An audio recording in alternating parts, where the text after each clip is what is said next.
صلوا على النبي محمد. Assalamualaikum warahmatullahi wabarakatuh.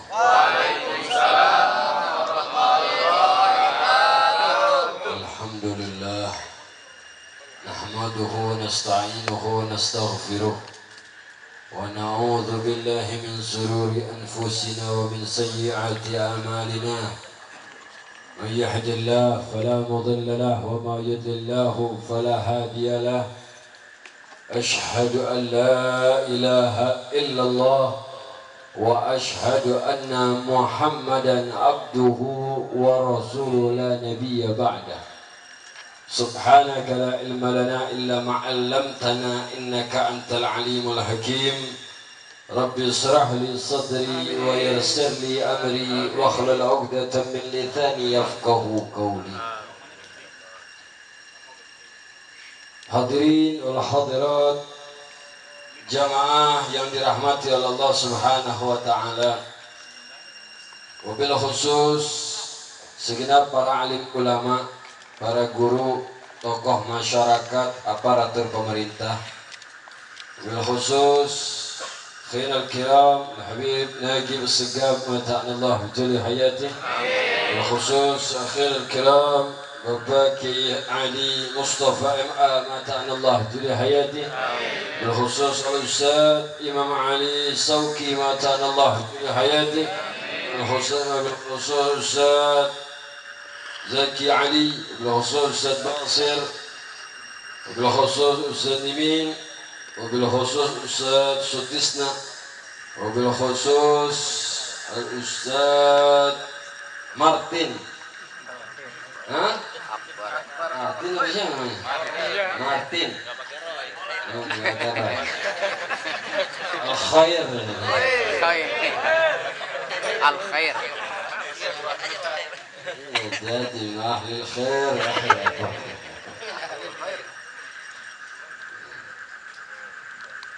Wabil khusus sahibul makan, sahibul hajat, saudara Adam serta istri, keluarga serta orang tuanya, mudah-mudahan dilimpahkan keberkahan oleh Allah Subhanahu wa taala. Begitupun para asatidz yang hadir yang namanya saya tidak sebutkan satu persatu, namun tidak mengurangi rasa hormat, rasa takzim saya. Khusus juga aparatur pemerintah serta jajarannya, mudah-mudahan dilimpahkan keberkahan oleh Allah. Alhamdulillah, puji serta syukur kehadirat Allah Subhanahu wa taala yang memberikan nikmat begitu besar, begitu banyak kepada kita. Yang kita nggak mampu kalau kita mau ngitung nikmat Allah.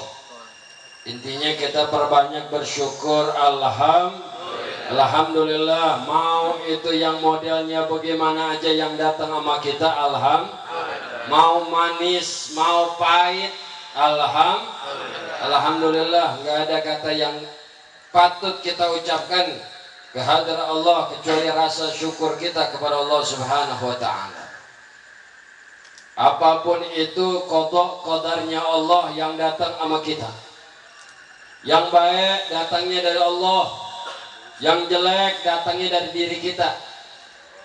Nggak ada yang jelek dari Allah, nggak ada. Emang bolehan kita. Allah menurunkan yang baik-baik, cuman hambanya kadang-kadang maunya yang jelek-jelek. Nggak bedanya bocah udah dipandiin, udah bersih, udah cakep, yang dicari apa? Kotoran. Nggak bedanya kita umat manusia begitu, Allah datengin yang baik-baik, kita bertekak, merkeseng, bisa dibilangin. Al-Quran betebel begitu nasihatin sebagai petunjuk buat kita, masih belum cukup juga kayaknya. Gitu, masih dablog aja kita. Atau orang Betawi begitu, masih medad aja kita. Termasuk saya sama.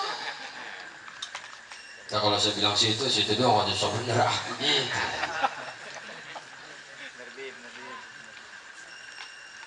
Memang benar kita manusia yang berlumur dengan dosa kita ambruk banyak.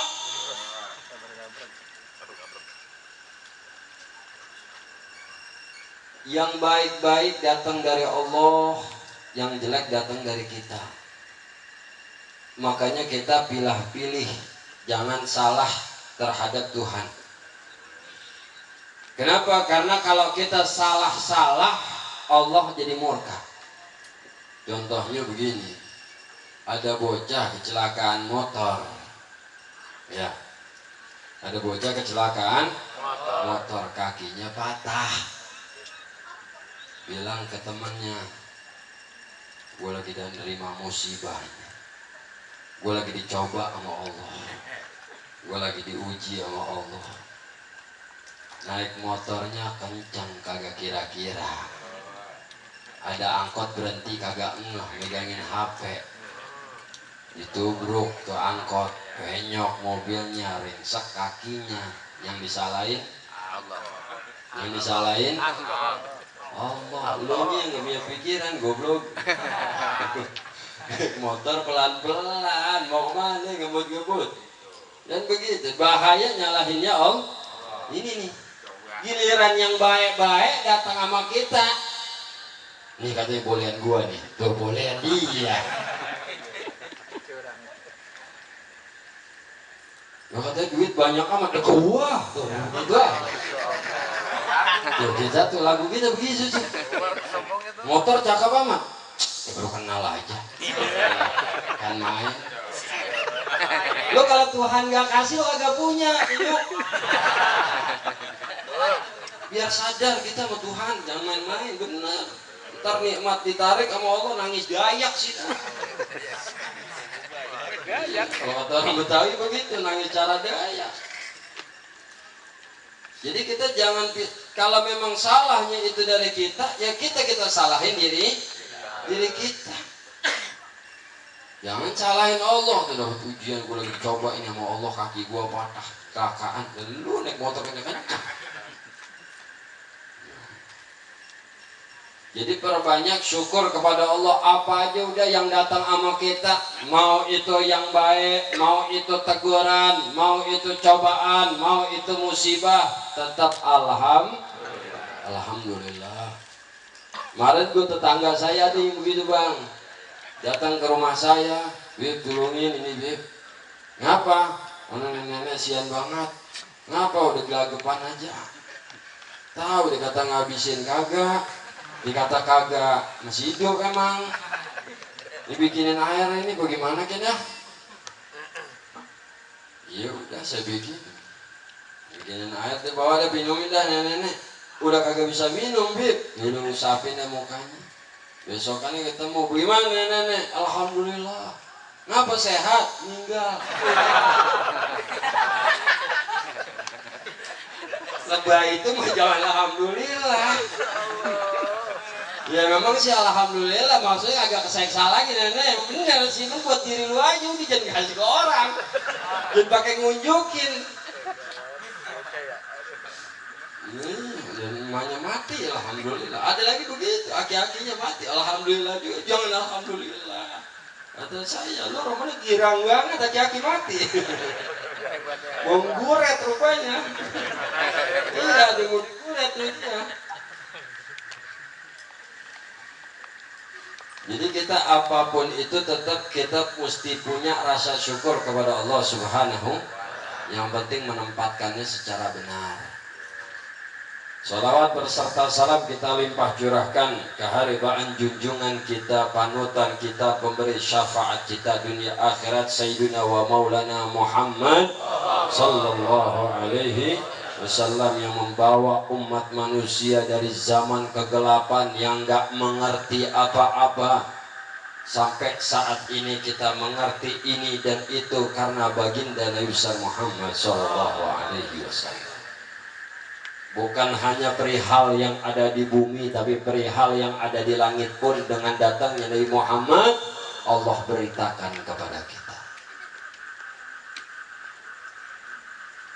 Kenapa Nabi Muhammad diturunin di Arab? Ada orang tanya sama saya begitu. Beb, kenapa Nabi Muhammad diturunin di Arab? Kenapa nggak di Indonesia? Apa di mana? Apa di India? Apa di mana? Karena pusara kehidupan itu, Jazirah Arab itu besar luar biasa. pusatnya kehidupan dulu di situ manusia. Bapak, emak kita, moyang kita, Nabi Allah Adam dan Ibu Hawa. Allah pertemukan di negeri Jeddah. Atau kalau Jeddah itu dalam bahasa Arab artinya nenek moyang, Jeddah. Nenek moyang itu Jeddah. Allah pertemukan di situ pusat peradaban manusia di situ. Kenapa nabi-nabi yang lain diturunin di Bani Israel lebih banyak daripada di Saudi Arabia? Kalau sekarang Saudi Arabia, kalau dulu namanya Hijaz.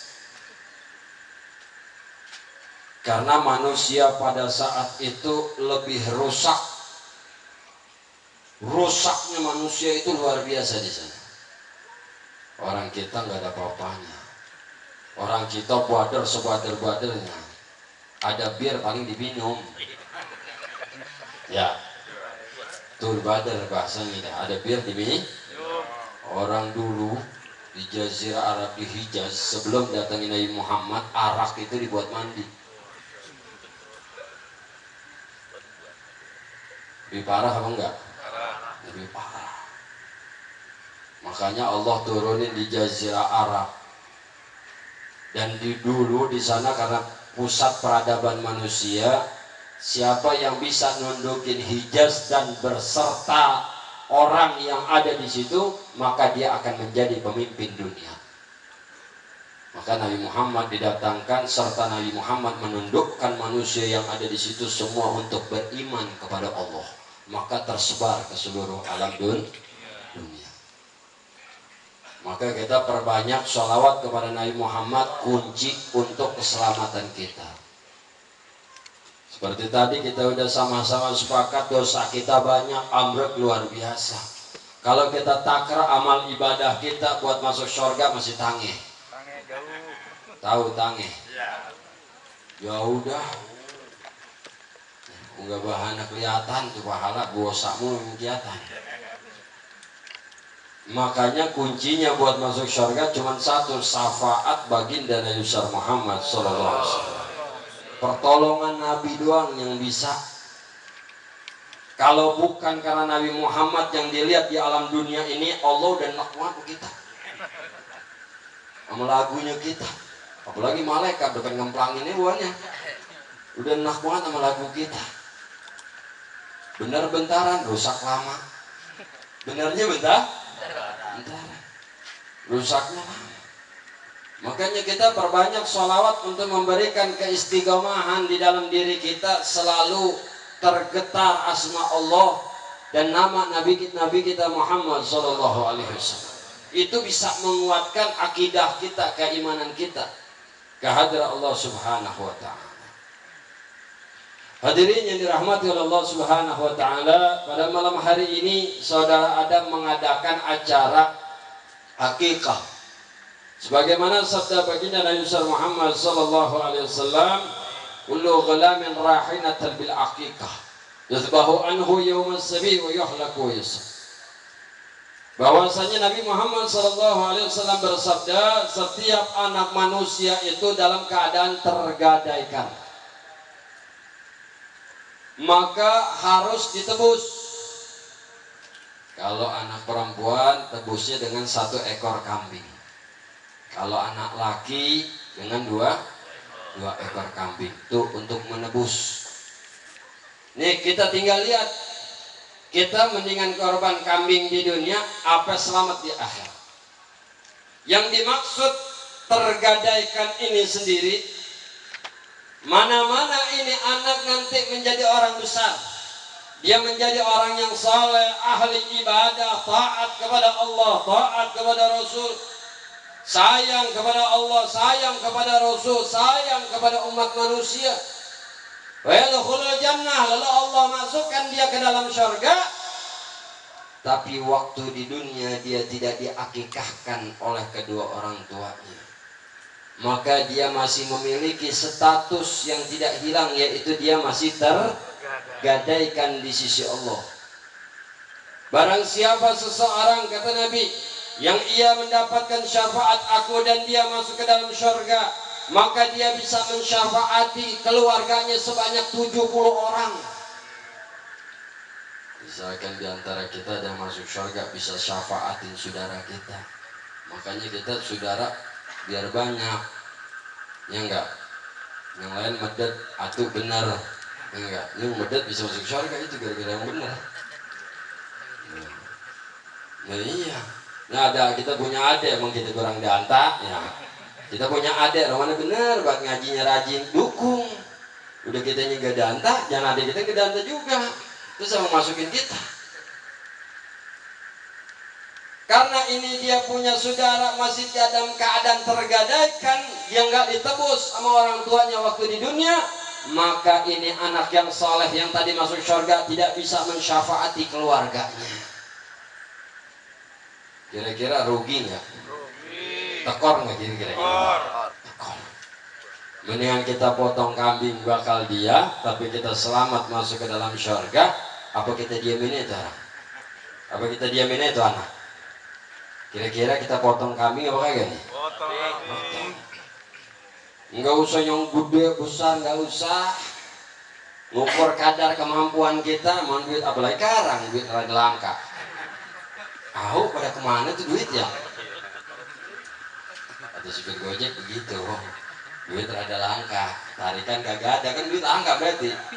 Habis yang ngojek berhenti semua. Tinggal jaketnya doang dijemur, itu jaket hijaunya beluntur. Lama dijemur. Mau mindahin malas, kagak jadi bahan duit katanya. Beli kambing yang kita mampu misalnya 1 juta seekor gitu ya, umumnya sekarang kan 1 juta ya, 1,5 juta gitu, dapat beli 2 potong dagingnya bagiin tuh. Mudah-mudahan kita punya harapan dari kekah ini nih anak jadi anak yang soleh. Amin. Kan gitu bisa menyelamatkan keluarganya tuh, 7 anak kekah tuh. Nah dikatakan sama Nabi kullu ghulamin rahinat bil aqiqah tusbahu anhu yawm as-sabi wa yuhlaku yusab. Lalu sebelum diakikahkan biasanya barengan deh nih. Kalau tradisi kita umumnya barengan. Cuman kalau lagi kagak ada duit potong rambut dulu, akikahnya belakangan. Betul gak kira-kira tuh? Potong rambut karena memang harus duluan. Sunnahnya itu di hari ke-7 potong rambutnya. Ini bayi rambut bawaan lahir, bukan udah gede. Bocah udah gede katanya belum potong rambut ini, buset buang kota ini hilang potong rambut. Buang amat ah. Nah maksud daripada potong rambut ini sendiri, fadilahnya ini kadang-kadang kita banyak salah kaprah. Saya dakwah ini ceramah di bermacam tempat sering banget nemuin, jadi saya cuma ngingetin aja. Jadi kalau kita potong rambut itu rambut jangan ditaruh di dalam air. Ini kebanyakan ini kan pakai kembang nih, ya enggak, kembang 7 rupa, kadang-kadang tinggal 5 doang tuh rupanya, ya enggak, warnanya enggak komplit. Nah kembang ditutup, malaman belinya telat. Tuh kadang-kadang rambut dipotong ditaruh di situ. Terus fadilahnya apa? Yang penting motong bib. Nah, gundulin aja kalian mah. Jadi maksud dari potong rambut itu yang Nabi maksud, apabila seseorang anak dia lahir dipotong rambutnya, nanti rambutnya ini nih ditimbang. Nah sekarang kalau rambutnya di dalam air bagaimana ngambil kira-kira? Lo kita pungutin atu-atu, susah. Makanya air itu sebenarnya cuma pelengkap aja, kembang pelengkap aja. Kadang-kadang kelapa tancepin duit mulu isinya, ya enggak, dirambit gak boleh tapi dia nengin-nengin.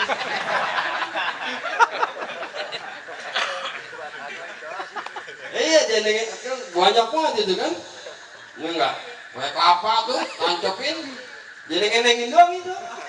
Cowok yang lagi lapar itu, tapi di gue belum punya beras ya. Itu dia lagi dia nengin-nengin apa kagak hilap dia. Jangan, maksudnya mah biar banyak rezeki kan begitu. Kalau orang dulu kan begitu, simbol aja simbol. Kan kalau ada yang lapar Di rumah kagak punya beras.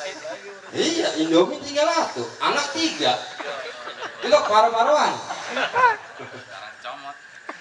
Ya, gilok ya. Orang kalau lagi kagak ada duit, kagak ada pisang. Iya, jangan kata Indomie, minyak goreng ikut kagak. Iya, ngutang udah gak dikasih, udah kebanyakan. Iya, utang udah kebanyakan, di warung mana malu kan gue punya apa-apa nih. Iya, malu. Sedih jadinya. Jadi jangan jadi yang begitu, nggak usah. Itu cuma pelengkap aja. Nah ini rambut nanti ditimbang. Kalau taruh di air nggak bisa ditimbang. Jadi siapin piring. Nah yang potong itu rambut, yang motong juga banyak. Ini kadang-kadang bukan main sampai pitak tuh bocah. Kan main dikelilingin semua orang ngukurin dia. Ongko yang ngadain gua kagak ngerti lagi. Gua kata lu berat ntar lu perkaranya lo. Lah udah dipotong, udah dihidirin lah, rambut apa sepiring. Saya terangin begini, jadi ini rambut yang dipotong itu nanti ditimbang. Kalau punya harta, itu ditimbangnya sesuai timbangan emas. Pakai timbangan emas, datang kok, numpang nimbang kok udah duit. Tanya, kagak usah, gratis timbang tuh rambut berapa. Atau enggak kita ngukur, nih ada plastik 1, kita ukur. Ini plastik yang kiloan. Berapa beratnya tuh, berapa ini gram. Nah ini yang udah diisiin rambut timbang juga berapa gram? Oh 2 gram atau 3 gram. Kalau kita punya banda, mobil punya, motor punya, rumah gua nggak ngontrak, timbang pakai emas, seharga emas. Berapa gram tuh rambut? 2 gram. Emas kira-kira sekarang 900-an dah. Ya emas yang 24 bukan yang 22, yang campuran lagi itu. Murah itu mana yang murni, emas murni. Nah itu rambut nanti ditimbang tuh 2 gram, berarti 1.800.000. 800 udah tuh bagi tuh fakir miskin tuh, anak-anak yatim tuh. Kalau nggak punya banda, nggak punya harta, mobil nggak punya, ada motor.